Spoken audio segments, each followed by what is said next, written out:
كلية التجارة سنة 73 ابتدى الشيخ علي جمعة يدور على عروسة، وتقدم لأكتر من 30 بنت، لكن ولا واحدة وافقت. أول بنت تقدم لها كانت بتحب واحد تاني وأهلها رافضينه، والتانية كانت بتحب الحياة واللعب ومش عايزة واحد متدين زيه. ومرة أهله رشحوا له عروسة بس اتأخر يروح يخطبها، ولما راح يقابل أبوها قال له معلش بنتي جالها العدل. أما الرابعة فقالت له ما بحبش بتوع تجارة. وفضل يدور لحد ما ربنا كرمه وخطب الست عفاف بنت الشيخ علي عبده اسماعيل، واتجوزوا سنة 74 وخلفوا 3 بنات وولد. لكن الولد مات وهو طفل، وكانت أصعب لحظة في حياة الشيخ علي، لكن صبر على قضاء ربنا وقال الحمد لله. ابتدى الحب بين الشيخ علي والست عفاف بعد الجواز، ولما كان بيحضر الماجستير والدكتوراه في أصول الفقه من جامعة الأزهر كانت هي اللي بتسمع له وتشوفه حافظ ولا لأ، خصوصا إنها حافظة القرآن الكريم كله.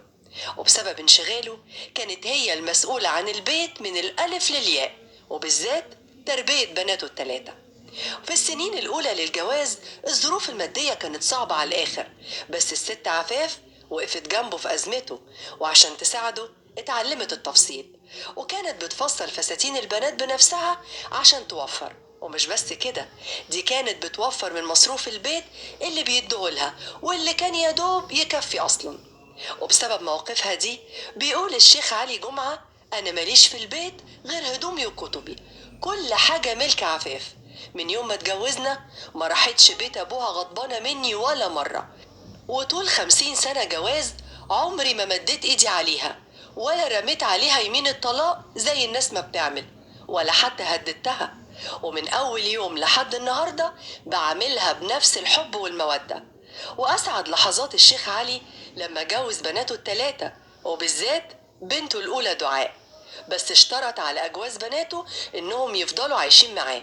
وعشان كده بنى بيت كبير في أكتوبر، وكل بنت عايشة مع جوزها في شقة، وهو عايش مع الست عفاف في شقة كبيرة، والست شقق الباقيين عاملهم مكتبة لأن عنده حوالي 100,000 كتاب.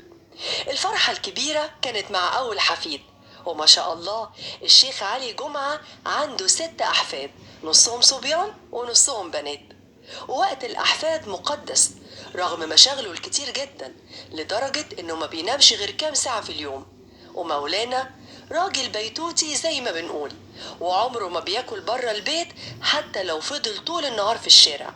وكمان ما بياكلش أي حاجة من بره، والتيك أواي ممنوع عنده، والأكل هو اللي بيخرج من المطبخ بس. بارك الله في عمر العالم الجليل مولانا الشيخ علي جمعة.